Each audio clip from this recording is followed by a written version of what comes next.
지난 시간 우리는 로마서 1장 17절을 우리가 함께 살펴보았죠.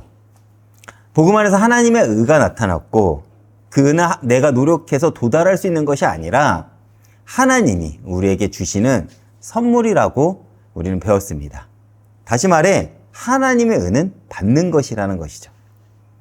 그런데 그렇게 좋은 선물이라면 그 좋은 선물을 하나님이 값없이 주시겠다는데 왜 사람들은 그 하나님의 의를 받지 않을까요? 그 답이 바로 오늘 본문에 있습니다. 바울은 그 답을 아주 뜻밖의 자리에서 꺼냅니다. 17절을 보면 바울은 하나님의 의가 나타났다라고 이야기를 합니다. 그런데 바로 다음 절 18절을 보면요. 하나님의 진노가 나타났다고 말을 합니다. 의를 하나님의 선물이라고 말하다가 갑자기 하나님의 진노라는 단어가 나오는 것이 사실 어떻게 보면 당황스러울 수가 있어요. 여러분들은 그렇지 않습니까? 그런데 왜 바울은 이렇게 하나님의 의를 이야기하다 하나님의 진노를 이야기할까요? 바로 하나님의 의와 하나님의 진노, 이 두 절이 굉장히 긴밀하게 연결되었기 때문입니다. 쉽게 설명하면 이거예요. 같은 복음 안에서 하나님의 의를 받아들이는 자에게는 하나님의 구원이 나타나고 반대로 그 의를 거절하는 자에게는 하나님의 진노가 나타난다는 것입니다. 그리고 우리는 오늘 이 두 절을 묶어서 한번 살펴보고자 합니다. 여러분, 사람이 하나님의 의를 받지 못하는 이유가 무엇일까요? 죄가 너무 많아서일까요? 그렇지 않습니다. 가장 큰 문제는 무엇이냐면 이미 자기에게 의가 있다고 생각하기 때문입니다.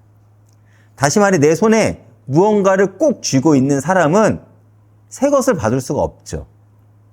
다시 말해 자기 의를 쥐고 있는 사람은 하나님의 의를 받을 수가 없습니다. 그렇다면 사람이 스스로 자기의 의가 있다고 여기는 것, 바로 그 뿌리는 어디서 왔을까요? 우리는 창세기 3장을 통해서 그것을 알 수 있습니다. 창세기 3장을 보면 인간이 하나님과 언약을 깬 사건이 나오죠. 그리고 성경은 이것을 죄라고 이야기를 합니다. 다시 말해 인간이 범한 첫 번째 범죄입니다. 사실 우리가 바라보기에는 창세기 3장에 기록된 선악과 사건은 굉장히 사소한 것처럼 보입니다. 그런데 성경은 창세기 3장에 기록한 이 선악과 사건을 인간의 죄의 시작이라고 보고 있어요. 왜 그러냐?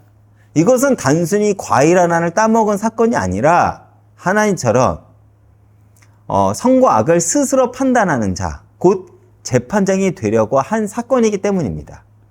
즉, 인간 스스로가 하나님 자리에 서서 내가 무엇이 옳고 그른지를 정하겠다는 것이죠. 그때부터 사람은 스스로 선악의 기준이 되었고 하나님 앞에서 자기의 허물을 인정하지 않고 끝까지 자기가 옳다고 고집하는 존재가 되어버렸습니다. 그래서 사람에게 정말 심각한 문제는 죄를 지을 만큼 연약하다는 것이 아니에요. 죄를 짓고도 내가 옳다고 여기는 그 교만함이라는 것이죠. 여러분, 그래서 예수님이 어쩌면 십자가에 못 박은 것은 사람의 죄의 문제가 아닙니다. 바로 그 사람의 의를 십자가에 못 박기 위해서죠. 내가 옳다는 확신, 자기 기준으로 하나님을 판단하려는 그 교만이 예수님을 십자가에 죽게 만든 것입니다. 빌라도는 예수님이 무죄임을 알았어요. 그러나 자기 입장과 체면을 지키기 위해서 예수님을 넘겨주었습니다. 그리고 바리새인은 누구보다 율법을 잘 지킨다고 자부를 했죠. 그러나 그 율법의 완성이 되시는 예수님을 정죄했습니다.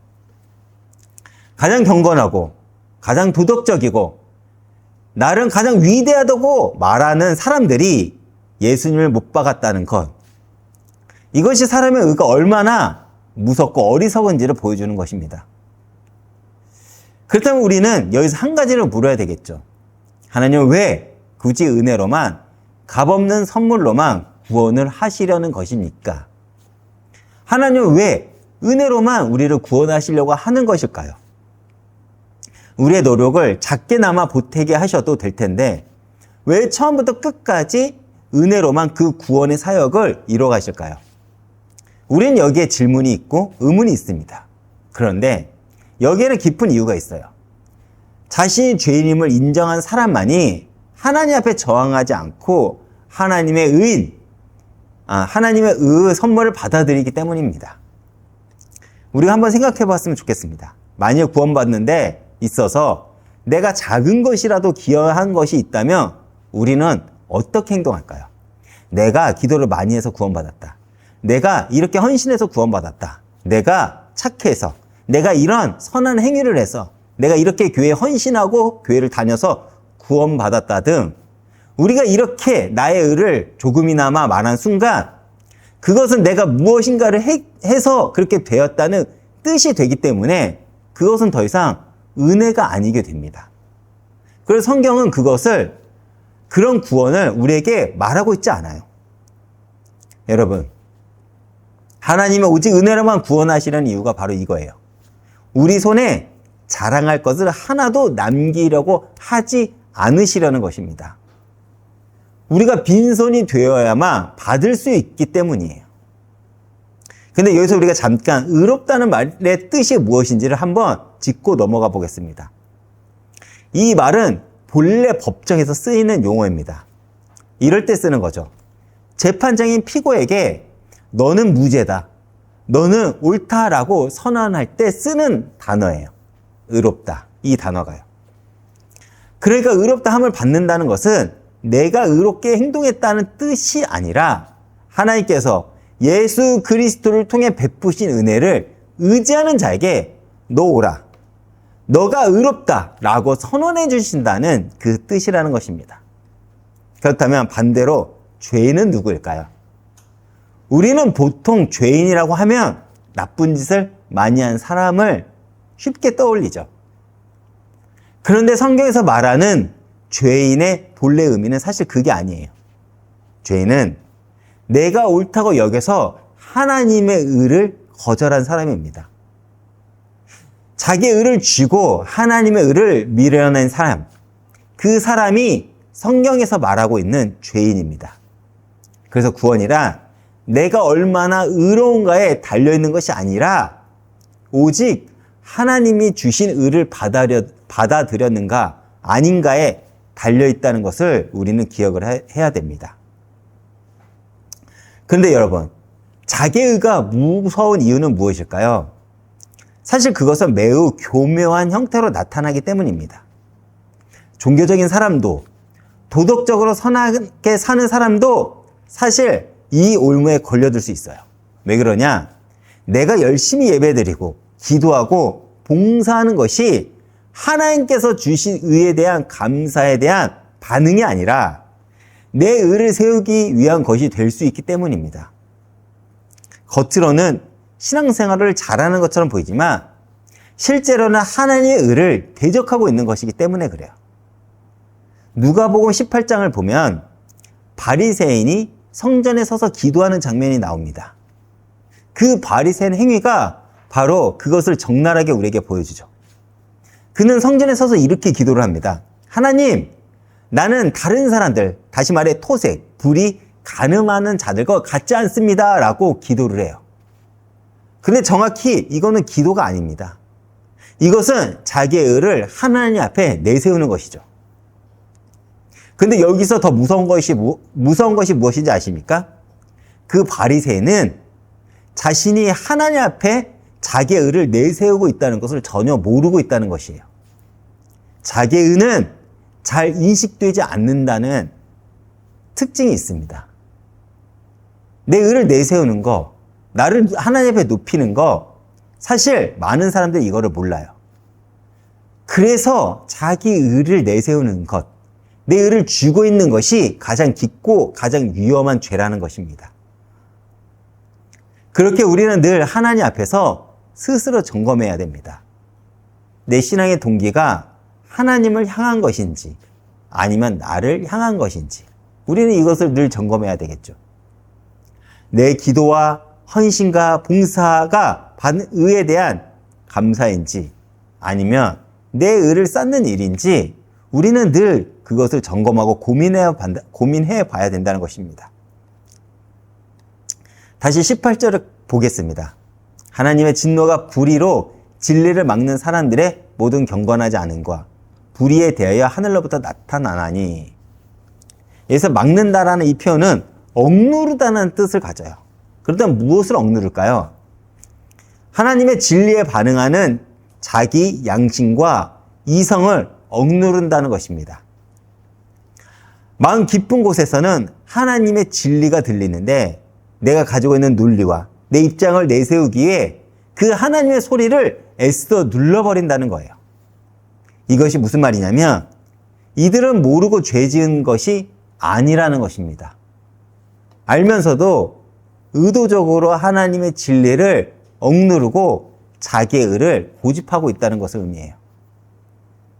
바울은 이것을 불경건이라고 불렀습니다. 불경건이란 하나님 없음이라는 뜻이겠죠. 하나님의 기준을 인정하지 않으니까 내가 거룩해야 될 이유도 없고 자기 마음대로 사는 것이 문제될 것이 없는 상태입니다. 그리고 더 나아가 바울은 이것을 무법이라고도 이야기를 합니다. 여기서 우리가 구분해야 될 것이 있어요.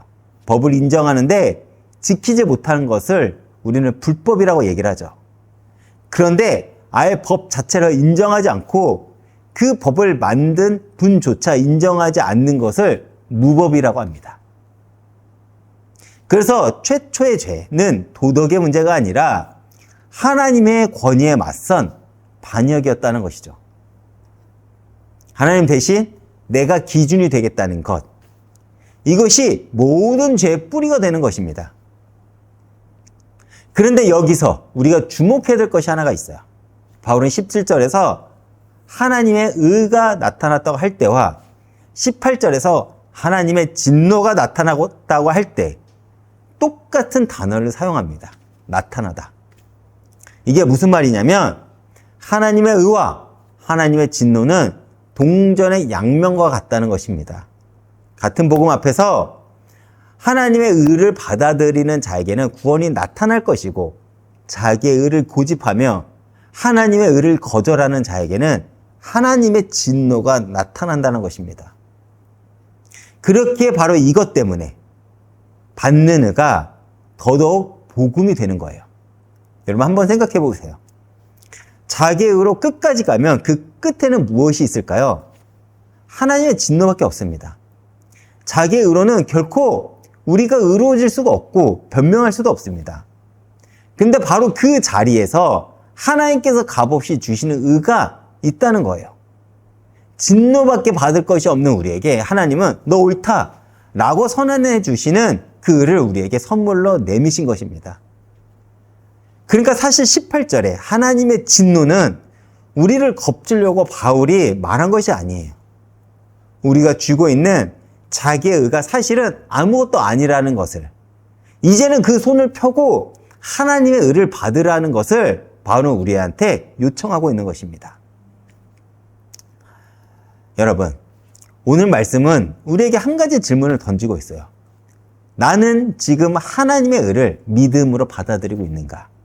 아니면 여전히 내 의를 세우기 위해 신앙생활을 열심히 내 힘으로 노력하고 있는가?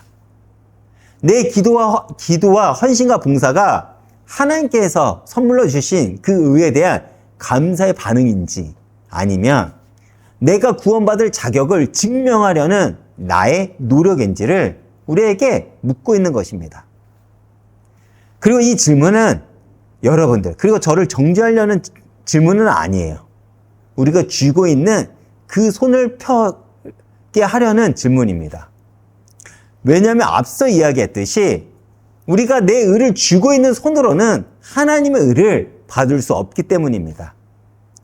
그러니까 우리가 할 일은 분명해요. 내가 쥐고 있는 의를 내려놓는 거예요.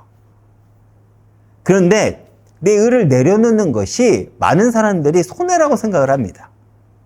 왜요? 억울하기 때문에 그렇고, 그리고 내가 돋보이지 않기 때문에 그렇고, 내가 손해본다고 생각하기 때문입니다.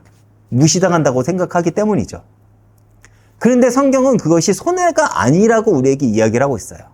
오히려 그것은 무거운 짐을 내려놓는 것입니다. 우리는 평생 내가 옳다는 것을 증명하느라 애쓰던 그 짐을, 그리고 내가 넘어질 때마다 변명하고 합리화하느라 지친 그 마음을 우리는 주님 앞에 맡기는 것입니다. 그리고 우리는 비로소 그 빈손을 하나님께서 너 오라 선언해 주는 그 은혜가 우리의 손에 임하게 됩니다. 우리는 그것을 붙잡아야 돼요. 그리고 그 의를 받는 사람은 더 이상 자기의 의를 내세우기에 살지 않습니다. 내가 무엇을 해서가 아니라 하나님이 나를 위해 무엇을 하셨는지를 우리가 바라보며 감사함으로 또한 자유롭게 하나님을 찬양하고 예배드리고 섬기고 살아가는 것이죠. 그것이 복음으로 사는 삶입니다. 그렇기에 오늘도 내 의를 내려놓고 오직 하나님께서 주신 그 음안을 붙잡는 저와 여러분들이 되시길 주님의 이름으로 축복하겠습니다.